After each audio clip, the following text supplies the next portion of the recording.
пайдаланабыз, жарайбы? Кызым, жаңагы заттардан, баклажкадан үйгө көрнекілі заттарды жасауды үйренеміз. Жарайды ма? Енді келесі жолы сен оны тиімді пайдалануды жаттап алып, өзің жасайтын боласың. Енді осы заттарды жасауға сен маған көмектесесің, жарайды ма? Жарайды.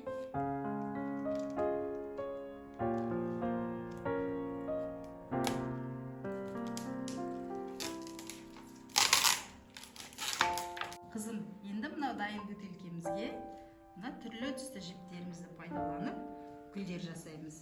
Кел, екеуміз жасайық, сен маған көмектесе қой.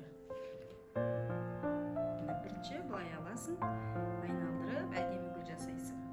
Сен осыны айналдыр, мен жасыл түстен жасайын.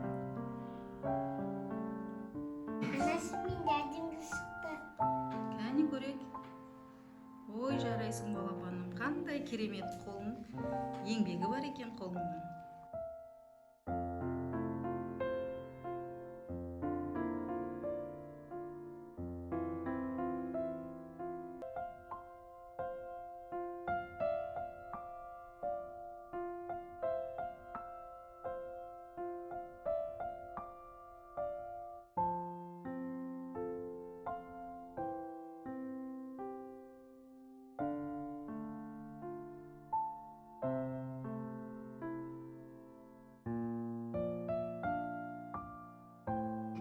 Вау, анасың.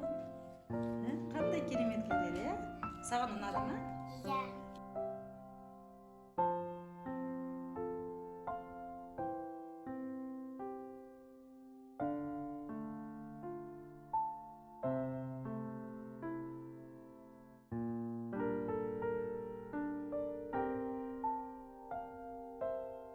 Балалар, сендер де осындай заттар жазаңдар.